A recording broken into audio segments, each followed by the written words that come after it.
Hi, I'm Allison Park, a staff reporter at the Yale Daily News, and this is Cross Campus, a YDN podcast. In this episode, we'll be covering the alleged FBI corruption probe into New Haven Mayor Toni Harp's administration and staffers. We'll also be discussing the Harvard Affirmative Action case, the investigations of Yale's own admissions practices, student reactions on campus, and the implications of the Kavanaugh confirmation on future affirmative action cases. But first, a quick catch-up of the news this week. Yale University has decided not to open a separate office for Title VI complaints.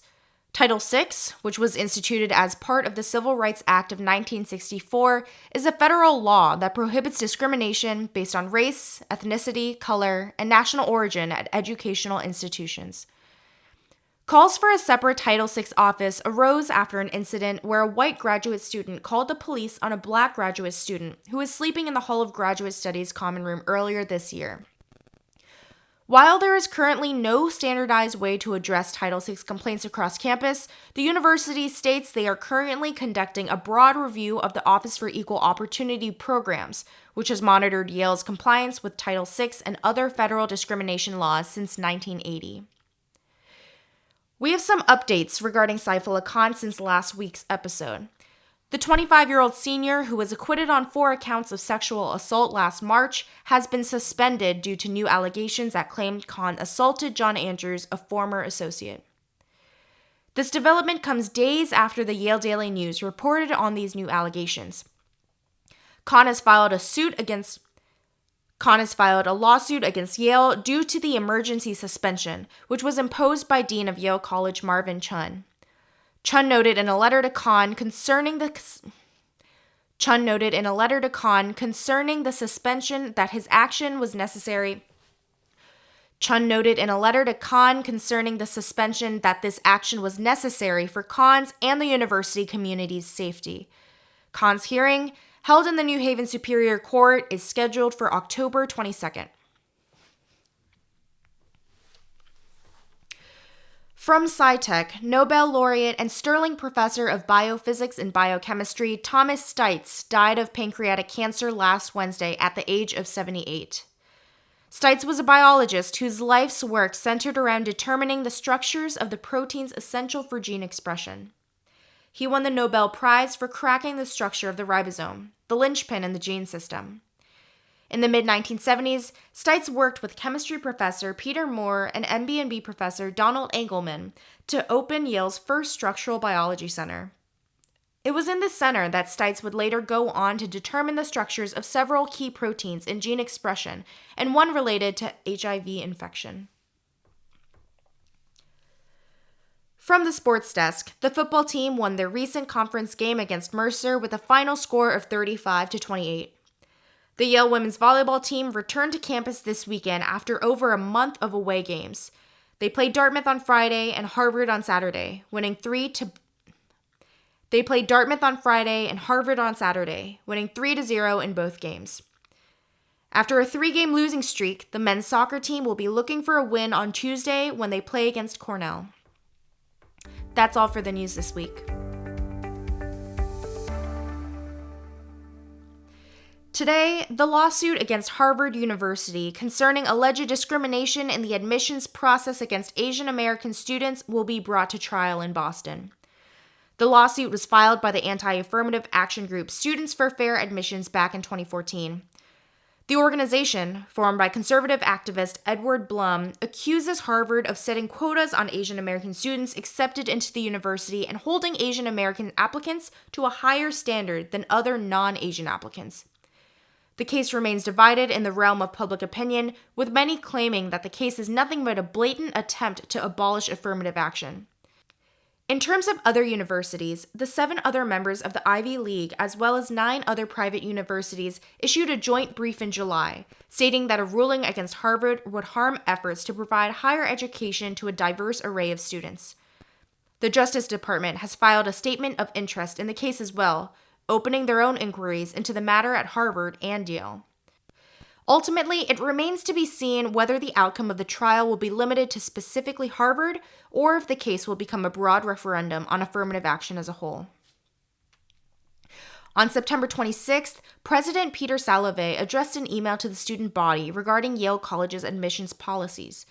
It read that Department of Justice and the Office for Civil Rights of the Department of Education are investigating whether Yale's undergraduate admissions policies improperly discriminate on the basis of race, particularly in regard to Asian American applicants.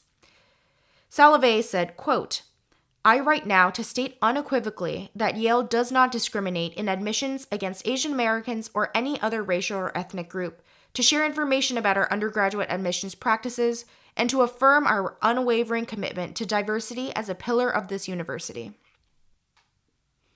First, we'll hear from Allison Park on the current state of the affirmative action lawsuit at Harvard and the recent investigation of affirmative action policies at Yale. So, tomorrow on Monday, October 15th, the trial for Students for Fair Admissions versus Harvard is starting. This group is alleging that Harvard discriminates against Asian Americans in their admissions practices. The trial is starting tomorrow, so I'm sure over the next few days we'll learn more about that. A lot of peer institutions, including Yale, have shown their support for Harvard by filing briefs to support them. And at Yale, a group of students had organized a photo campaign last week for students to show that they also support affirmative action and kind of defending race-conscious policies. And Harvard's model of admissions practices is kind of seen as a model for other colleges. So whatever happens with this case will probably have larger implications for other universities. And in terms of like Yale and how students feel about it here, I mean, there's definitely a wide range of perspectives, but I'd say the most vocal students so far have been showing their support for affirmative action. I think it was 2 weeks ago that President Salovey sent out an email to everyone saying that the Justice Department and the Office of Civil Rights within the Department of Education is investigating Yale for its admissions practices related to affirmative action. And in that email, he very staunchly defended Yale's practices and said, "We don't discriminate against anyone, and we stand by our practices and our support for a diverse campus." So we'll see what happens with that. This comes a week after Yale alum Brett Kavanaugh was appointed to the Supreme Court, which could have major implications for Yale's affirmative action policies in the future. We have Serena Cho in the studio to talk about why Kavanaugh's confirmation matters when it comes to Yale's admissions policies. Kavanaugh's confirmation is significant because, well, first of all, he was confirmed to the Supreme Court by one of the slimmest margins in American history. But it's more important because his confirmation cemented a solid majority of conservative-leaning judges on the court. And he is very likely to vote unfavorably towards race-conscious efforts to increase diversity in schools. If the Department of Justice and Department of Education sues the university as a result of the investigation that they are currently doing, that means it's going to go to court. And if it proceeds to the Supreme Court, Kavanaugh's vote might be very important. That conservative majority that his confirmation to the court has achieved will probably vote against Yale's affirmative action policies, which could be very detrimental for the university. Based on Kavanaugh's judicial records or other evidence, what makes you think that he would vote against affirmative action? First of all, just as a clarification, Kavanaugh did not issue any decisions involving race preferences or affirmative action during his tenure in the D.C. Circuit from 2006 to 2018. But in 1999, when he was a lawyer working for a private firm, he wrote an amicus brief for the Supreme Court. He wasn't really involved in the trial, but he was sort of issuing his recommendations on what should happen in the trial. And it was for the Supreme Court case called Rice versus Cayetano. Rice versus Cayetano is a 1999 Supreme Court case And it was basically, the controversy was whether only Native Hawaiians can get to vote in specific elections. So sort of giving an advantage to Native Hawaiians for the systematic discrimination that they had faced historically. So the context is sort of similar with affirmative action, because what affirmative action is looking to do is that it is looking to give some advantage to groups that have been historically disadvantaged so far. And what Kavanaugh's amicus brief said in 1999 was that they shouldn't be doing that people should not be discriminated based on their race. Or even given an advantage because of their race. So we actually interviewed one of the people who co-wrote this amicus with Kavanaugh in 1999. So Roger Clegg is also a Yale graduate. He is now the director or the president of the Center for Equal Opportunity. It's a conservative think tank that is very against affirmative action. And again, he co-wrote this amicus with Kavanaugh at the time. So based on that, we can sort of infer that they probably had similar thoughts, or at least were in agreement regarding this specific case. So since that case is from 1999, is that enough evidence to rightfully assume that he would vote against affirmative action now? Yeah, so the amicus does not necessarily serve as a proof for how Kavanaugh is going to vote. But according to 4 legal experts that we have interviewed in the past week, even though this amicus does not serve as direct evidence, the expectations of people who were supportive of Kavanaugh and his confirmation is that he will vote against affirmative action.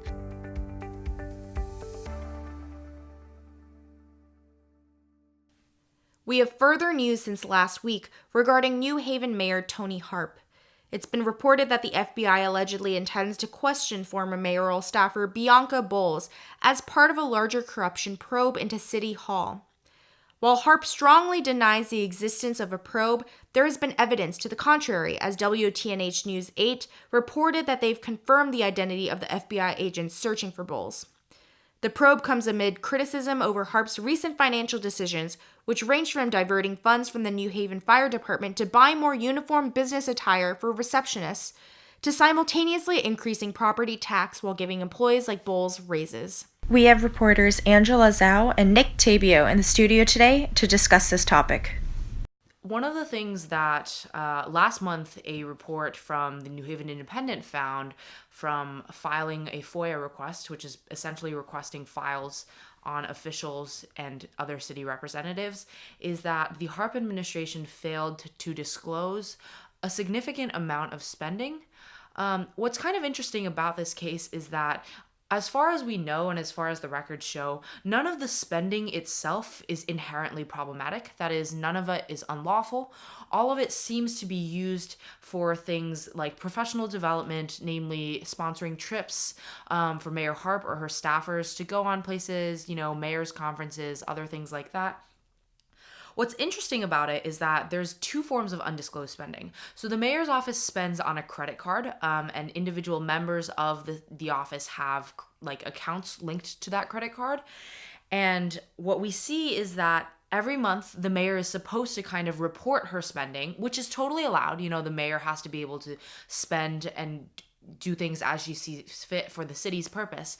The mayor is supposed to report that kind of spending in a report to the Board of Alders. And what we see is that time and time again over the past 2 years, those reports have either been totally lacking, as in entire trips have gone unreported, right? Like they just haven't shown up on the report at all when they very, very clearly showed up on the credit card statement.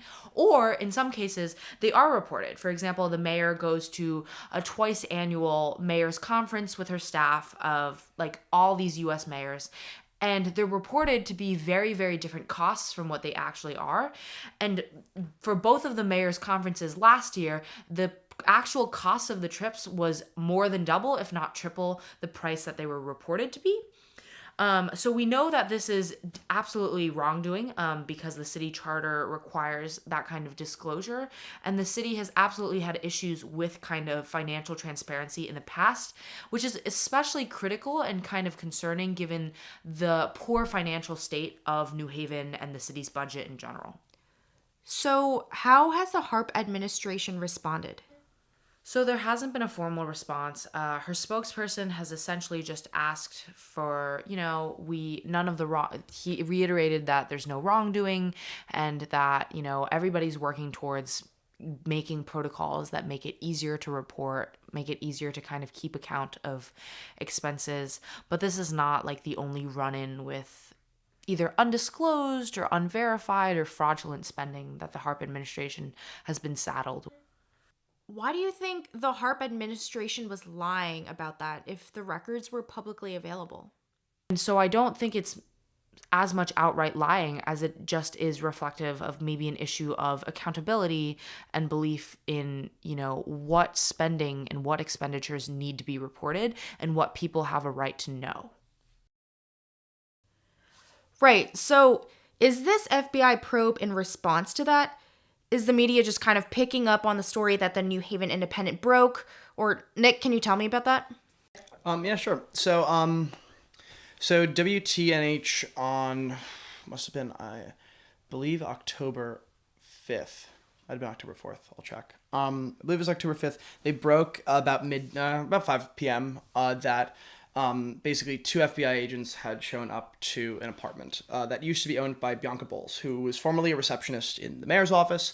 And apparently, according to Mario Boone, who broke the article, he was the actual reporter for WTNH News 8, they verified, they background checked who the FBI agents were. They figured out that they were FBI agents.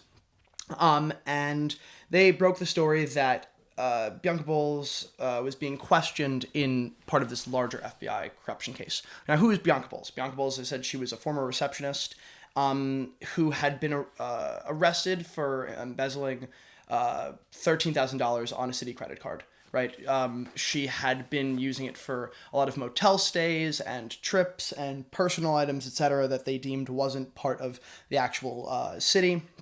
She had also been a part of 2 sort of budgetary scandals in the summer of 2018, this past summer. First, she was Mayor Toni Harp gave 37 top aides and people within the office, one of whom was Bianca Bowles, raises despite the fact there was an 11% property tax hike in the city. So there's like a long shady history with Bianca Bowles in the mayor's office. And so eventually we ended up, after we initially broke the story, the night that WTNH News 8 broke the story, we then, the next day, went to the FBI offices. We talked with them, and we were basically trying to figure out, we talked also with Lawrence Grothier, who is the mayoral spokesperson. He said that they vehemently denied that there was a probe whatsoever, or at least to their knowledge. Else. The FBI was unable to confirm with us, the nature of ongoing or scope of ongoing investigations, but there's just a lot of unanswered questions. We can kind of presume from what we know about Mayor Harp's administration and her history of kind of not necessarily unlawful, but, spending that has made her constituents uneasy, that it has possibly something to do with, past forms of expenditure or past forms of accountability within the office, but we can't say for sure. Like, long story short, what's been a picture that's been painted, regardless of the FBI investigation, is this foreboding issues in Mayor Toni Harp's office that, it just seems very hectic. I know that her chief of staff just retired 4 days ago. There are just a lot of questions that have to be asked of the Harp administration at this point in New Haven for various different sectors of government. And right now, we're just going to have to see how that story continues to develop. Given the state that our city is in, is this appropriate? Not is this lawful? Because in a lot of cases, what we see is that things are lawful. as much as constituents may or may not approve of things like, buying uniforms for her staffers or giving them raises, those are all within the mayor's lawful purview. But is it appropriate? Is it acceptable given the circumstance that we're in? It's realistic. Given the circumstance that we're in. Yeah, it's realistically just bad politics. As we have mentioned, the only thing that between all of these various stories that are intertwining within the mayor's office, the only thing that has happened that is confirmed to be illegal is Bianca Bowles embezzling $13,000 through fraud and identity theft. Otherwise, it's just that New Haven residents are upset, members of the Board of Alders are upset, and, that is the beautiful thing about democracy, is that despite the fact it's not illegal, it may very well show next elections. So are you guys going to be keeping an eye on this? What do you see reporting-wise going forward? Next thing that I am looking for, the main thing I'm looking for, is a statement from the mayor. And it's, trying to figure out, is the city government going to take this seriously? Is the city government going to make a response? And if they do, what is that response going to say? And I think that that's going to dictate the tone of the rest of this reporting, the rest of this potential alleged probe, I should say, and sort of how people are going to see, the mayor's office for the rest of her term. We have no proof as to does the investigation exist? If it does, what is it investigating? Who is it investigating and why, right? We have these theories and we're providing all of the information that we did as background to kind of understand why there's such controversy, but it's not by any means a definitive narrative or story as to why there might be a probe into the Harp administration. It could be something completely different. That's it for this episode of Cross Campus. I'm Allison Park, and I'll talk to you in our next episode.